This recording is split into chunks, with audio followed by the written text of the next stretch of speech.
Good evening, folks. I don't normally do this that often, but I'm gonna do this. Well, we all know how it all goes, so I'm gonna get the stuff out while I can. And as of right now, before I get into this, I'm gonna make this loud and clear. I'm gonna try to be as less political next year as I can before I can. The only time I'll ever be political is when liberals really make me furious, or the Democrats really make me furious, or if a major development comes around. Like, if the Democrats really come around and lose. And I'll just say, bye-bye. I mean, that'll be about the only time I'll ever come around and do that. With that being said, we're going to get on with today's contraption. Alright. Well, there are several Civil War battles that we're going to talk about, and a War of 1812 battle. We have, during the Siege of Pensacola in 1814, November 7th through November 9th of 1814, the United States occupied Pensacola during that time. Commanders were for both sides. Spain was there, but they didn't really have a big significant force. 500 Spanish troops of infantry and 100 British infantry troops. Colonel Mateo Manrique and Captain Spencer of both the Spanish and the British, while General Andrew Jackson and Captain John Gordon were there, with 4,000 infantry American troops. 18 casualties for the Americans, 7 killed, 11 wounded, while for the British, only 15 killed. That was it in that battle. Then the Siege of Pensacola in the 1781, decisive Spanish Franco victory. Captain General Bernardo de Galvez, Field Marshal Francisco de Martita, Captain Jose Calvo de Isabel, General Captain Jose Salve de Boto, General Juan Manuel Canjigal, Lieutenant General Francois Amiot de Mattel. And for the British, you had pro-British Chautauqua and General John Campbell. Now, the Spanish, on the other hand, had 7,400 Spanish regulars and militia, and 10,000 Spanish sailors and marines, with only 1,500 French sailors and 750 French troops. 1,300 British regulars and 500 Indians. Now, the casualties was significant. 155 British killed, 105 British wounded, 1,113 British POWs, and 2 British sloops captured. Now, for the Spanish, it was a Spanish Franco victory, decisively won. Now, there's 95 total KIA, 202 total casualties altogether. 74 Spanish were killed, 198 wounded. And then the French, 21 killed, 2 wounded. Decisively. Now we have a Pensacola campaign with Colonel Harvey Brown and Braxton Bragg. And then Fort Pickens. 2000 from January 8th to November 23rd, before the Civil War was actually declared. January 8th through November 23rd, 1861. Despite the Confederates winning that battle, the Siege of Pensacola campaign, 2,000 troops were killed under Colonel Harvey Brown, and 7,000. That was how many troops were under each of them. 2,000 and 7,000. Now, let's see how many troops were under at Fort Pickens. At Fort Pickens on October 9th, 1861, it was a decent Union victory, despite it being in Florida. General Richard Anderson taking on Colonel Harvey Brown.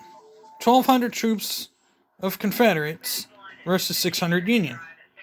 87 casualties for the Confederates, 67 for them. 18 killed, 39 wounded, 30 missing in action. Fort McRae destroyed, was absolutely annihilated.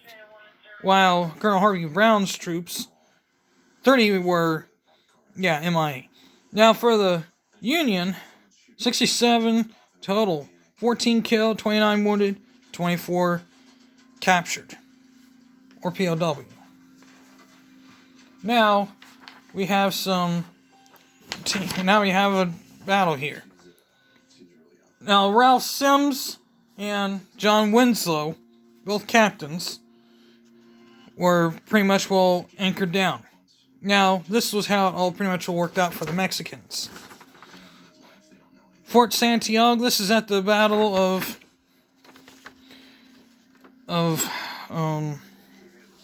let's look at it here.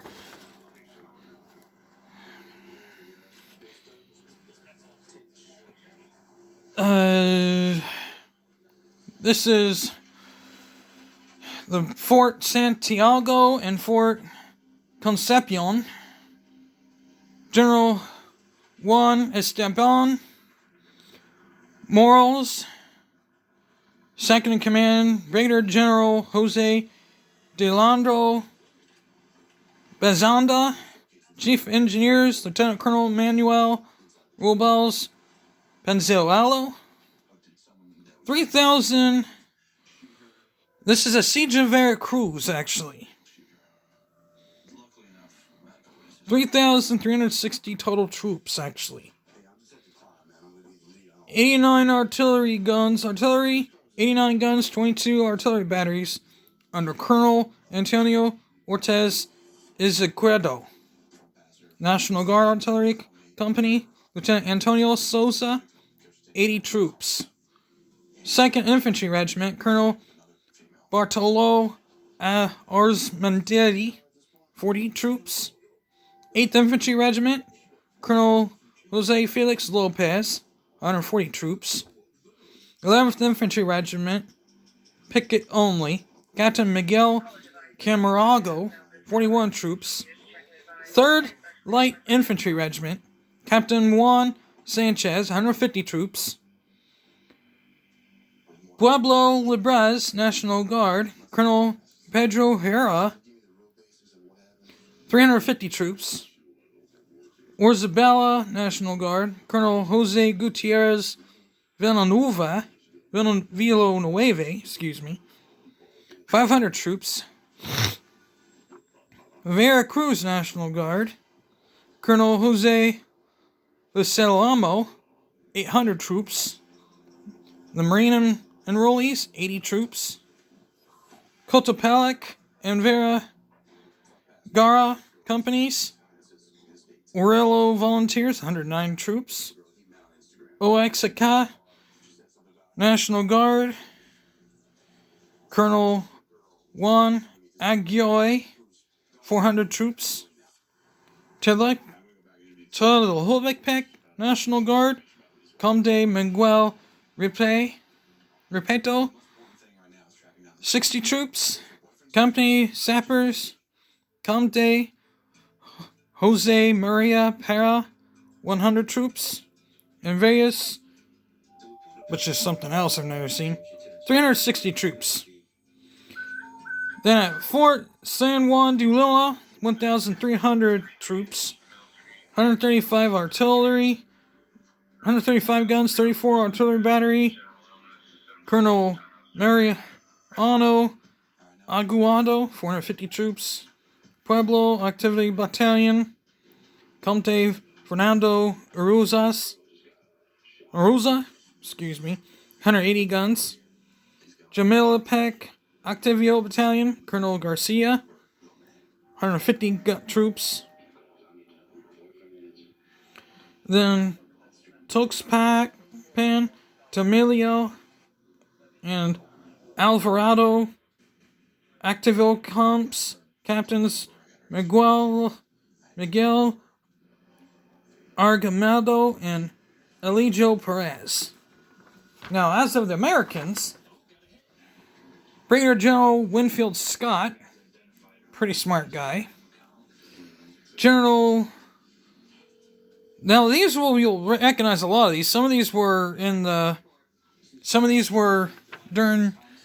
Civil War. These were Civil War Confederates. Some of these were Civil War Union soldiers. Others were not. Others just retired.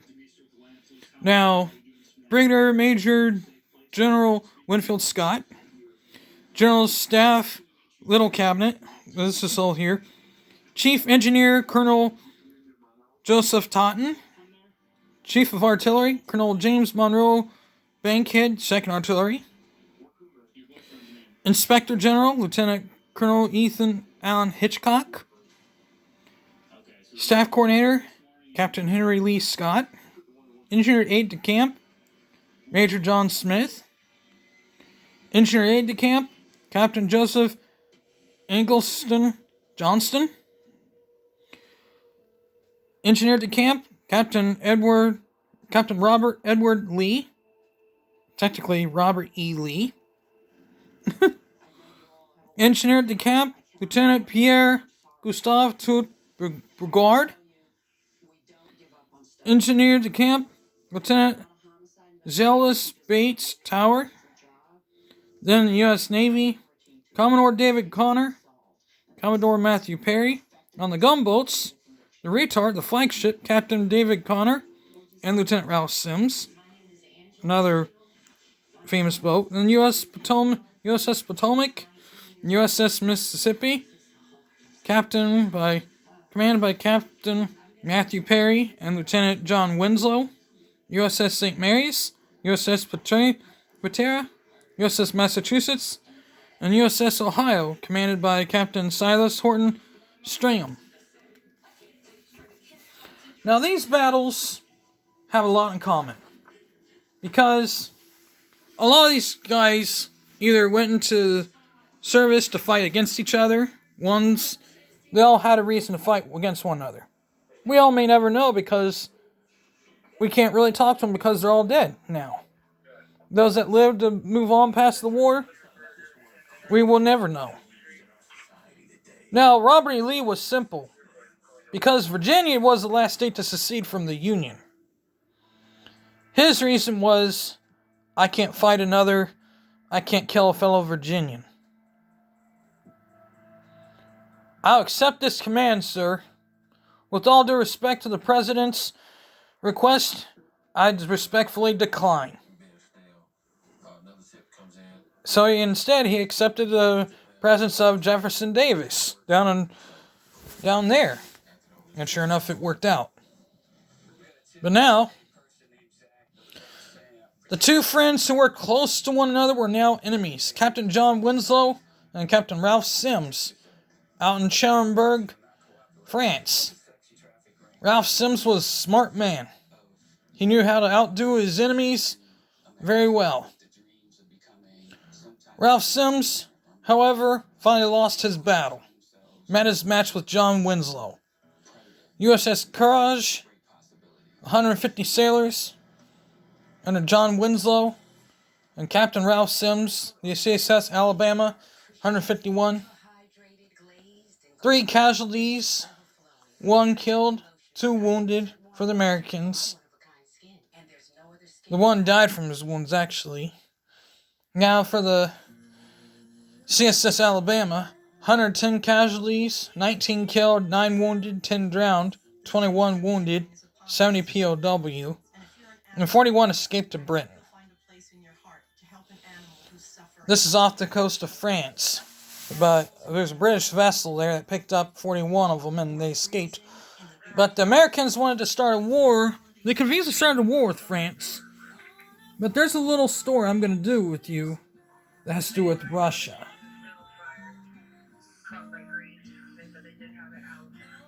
I mean, Russia, there was already a war kind of going up between all countries, and I'll explain that one later and at another time.